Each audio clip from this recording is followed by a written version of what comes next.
खाने का स्वाद बढ़ाने वाला प्याज इन दोनों सुर्खियों में है। ये प्याज खाने वाले और खिलाने वाले दोनों को रुला रहा है। खाने वाले लोग महंगे प्याज की वजह से आंसू बहा रहे हैं, तो दूसरी तरफ प्याज की फसलों की उचित कीमत नहीं मिलने से इसे उगाने वाले किसान भी खून के आंसू बहा रहे हैं। प्याज कहीं सोना बन रहा है तो कहीं दर्द का सबक बन रहा है। ग्लोबल मार्केट में प्याज के भाव भी 7वें आसमान पर पहुंच गए हैं। बात करें फिलीपींस की, Pakistan, America, Taiwan, Japan, Canada, Singapore में प्याज की कीमतें खरीदारों की जेब ढीली कर रही हैं। लोग महंगा प्याज खरीदने को मजबूर हैं, जबकि भारत में स्थिति बिल्कुल इसके उलट है। भारत में प्याज किसानों को औने पौने दाम पर प्याज बेचने के लिए किसानों को मजबूर होना पड़ रहा है। तो देखिए, ग्लोबल मार्केट में प्याज की कीमतें 7वें आसमान पर पहुंच गई हैं। फिलीपींस में तो प्याज इतनी ज्यादा महंगी हो गई है कि इसकी तुलना लोग अब सोने से कर रहे हैं। प्याज ग्लोबल फूड क्राइसिस का सिंबल बनते जा रहा है। फिलीपींस में अप्रैल 2022 में प्याज की कीमत 105 रुपए थी, जो दिसंबर 2022 में बढ़कर 3,512 रुपए हो गई है। कीमत बढ़ी तो प्याज की स्मगलिंग शुरू हो गई। फिलीपींस ही नहीं, साउथ कोरिया में भी प्याज के भाव 250 रुपए प्रति किलो पहुंच गए हैं। अमेरिका में प्याज की कीमत 240 रुपए प्रति किलो पहुंच गई है। ताइवान में प्याज की कीमत 200 रुपए प्रति किलो के पार है। वहीं जापान की बात करें तो जापान में 200 रुपए प्रति किलो के पार प्याज की कीमत है। कनाडा में भी हाल कुछ अच्छा नहीं है, यहां पर प्याज की कीमत 190 रुपए प्रति किलो पर पहुंच गई है। साथ ही सिंगापुर में 1 किलो प्याज की कीमत 180 रुपए है। पड़ोसी देश पाकिस्तान में प्याज की कीमत 250 रुपए के पार हो चुकी है। इसके अलावा टर्की, कजाकिस्तान, मोरक्को में भी प्याज की कीमतें आसमान छू रही हैं।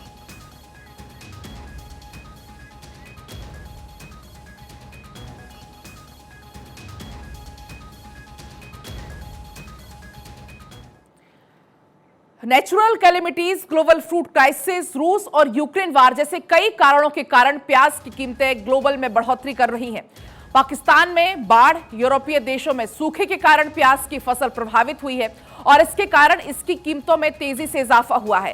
प्याज के सबसे बड़े निर्यातक नीदरलैंड पर भी सूखे के कारण असर पड़ा है। मौसम की मार झेल रहे पर प्याज की कीमत का भी असर पड़ा है। प्याज की पैदावार करने वाले उज्बेकिस्तान, तजाकिस्तान, कजाकिस्तान, किर्गिस्तान में भी आपको बता दें, पाले के कारण प्याज की फसल काफी बर्बाद हुई है। और इसके अलावा रूस यूक्रेन युद्ध के कारण भी प्याज की कीमतों पर असर पड़ रहा है और इन सब कारणों से प्याज की कीमतों पर काफी असर हुआ है। प्याज की कीमतों में इजाफा हुआ है।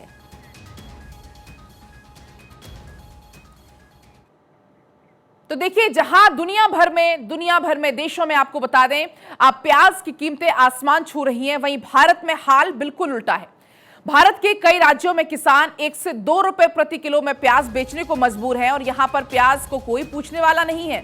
किसानों को प्याज का उचित मूल्य नहीं मिल पा रहा है। किसान भाव गिरने के चलते यहां परेशान है। दरअसल खेतों में प्याज तैयार हो चुकी है और ऐसे में किसानों को उपज बेचना मजबूरी है। एक गाड़ी प्याज बेचने पर किसानों को 15 दिन का वक्त लग रहा है। कोई उठाने के लिए तैयार नहीं है। उन्हें 2 से 3 रुपए किलो के दाम पर प्याज बेचने को मजबूर होना पड़ रहा है। भारत अपने प्याज की पैदावार का 10 से 15% ही निर्यात कर पाता है।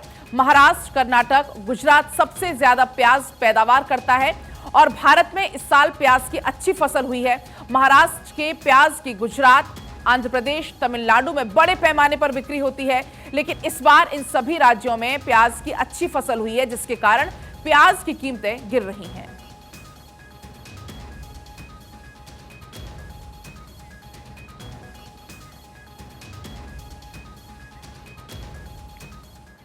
वहीं देखिए, महाराष्ट्र के नासिक में किसानों ने प्याज की घटती कीमतों का जमकर विरोध किया है। विरोध के कारण नासिक में एशिया की सबसे बड़ी प्याज मंडी बंद कर दी गई। प्याज के गिरते दाम के कारण किसान परेशान हैं। किसान विरोध प्रदर्शन करने को मजबूर है। तस्वीर आप देखिए आपकी टीवी स्क्रीन पर।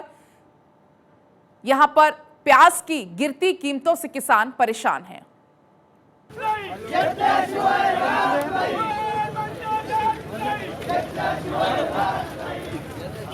मंडी में आए तो प्याज लेके आए तो यहाँ के भाव एकदम कम है, इसलिए हमने मंडी बंद कर दिया। तो केंद्र सरकार ने, हमारे मोदी सरकार ने हमारे वास्ते कुछ करना चाहिए।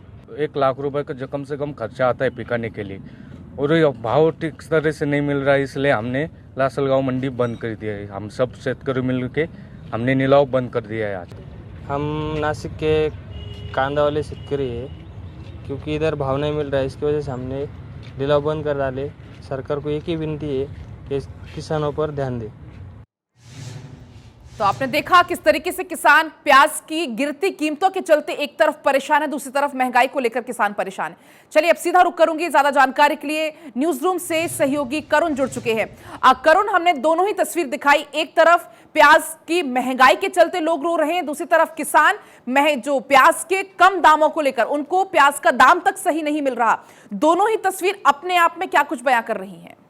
बिल्कुल, देखिए विडंबना है कि वैश्वीकरण के इस युग में दुनिया के कुछ हिस्सों में प्याज की कीमतें रुला रही हैं, तो भारत में प्याज की कीमत वो नहीं मिल पा रही है जो किसानों को चाहिए थी। दरअसल इसका कारण ये है कि यहाँ पर जो उपज हो रही है और डिमांड और सप्लाई का जो मार्केट में रूल होता है, उस हिसाब से सप्लाई यहाँ पर ज़्यादा है और डिमांड कम है। हालांकि पूरी तरीके से यही तस्वीर नहीं है। दूसरा पहलू ये है कि जो आप मंडी में प्याज को लेकर जा रहा है किसान, और उसके बाद वहाँ बिचौलिए जो आ जाते हैं जिनको ख़त्म करने की कोशिश की गई थी, जो नए कृषि कानून बनाए गए थे, वहाँ पर अब जो है अगर 1 क्विंटल यानी 100 किलो प्याज की 100 रुपये सिर्फ कीमत मिलती है, तो उस किसान को लगता है कि यहाँ तो कोई आमदनी नहीं हुई है, क्योंकि 1 रुपये 2 रुपये का उसे नुकसान ही होता है। और इसीलिए वो प्याज को या तो अपने खेतों में सड़ने देता है, कई जगह से तस्वीरें आती है कि सड़कों पर उसे लगा दिया जाता है, फेंक दिया जाता है, और उसके बाद किसानों के हाथ में कुछ भी नहीं बचता है। तो ये तस्वीर इसलिए भी है क्योंकि निर्यात का, जैसा रिपोर्ट में भी दिखाया, कि सिर्फ 10 से 15% हिस्सा ही निर्यात किया जाता है। निर्यात भी सरकार इसलिए नहीं करती है ज़्यादा क्योंकि जैसे ही निर्यात किया जाता है वैसे ही यहाँ पर भारतीय बाजारों में प्याज कम रह जाता है। और उसके बाद देखिए प्याज तो कई सरकारों को हिला चुकी है, और इसलिए भी सरकारें डरती है कि बहुत ज़्यादा निर्यात पर ध्यान नहीं दिया जाए। वरना अगर निर्यात के लिए समुचित व्यवस्था की जाए तो आप फिलीपींस में अगर 3000 से ऊपर भाव है, पूरी दुनिया में भाव 175 से 250 रुपये प्रति किलो है, तो आखिर अपने किसानों को यहाँ क्यों नहीं वो दाम मिल सकते? यानी एक व्यवस्था ऐसी हो जाए कि जहाँ पर डिमांड है वहाँ पर सप्लाई हो जाए, तो फिर सारी समस्या खत्म हो जाए। लेकिन जो कृषि कानून में ये व्यवस्था की गई थी कि जो खरीदार है वो सीधे खेतों में पहुंचकर किसानों से खरीदारी कर सकता है, बिचौलियों के पास नहीं जाना पड़ेगा, मंडियों तक जाने के लिए जो खर्चे किसान को आते हैं वो खर्चों से वो किसान बच जाएगा। तो ये तमाम व्यवस्थाएं यहाँ पर नहीं है, जिसका कि नुकसान यहाँ किसानों को उठाना पड़ रहा है। वजह भी यही है कि अब जो किसान है वो सड़कों पर उतर चुके हैं, प्रदर्शन कर रहे हैं। देखने वाली बात है क्या कुछ कदम सरकार की तरफ से उठाए जाते हैं। फिलहाल बहुत बहुत आपका शुक्रिया तमाम जानकारी के लिए।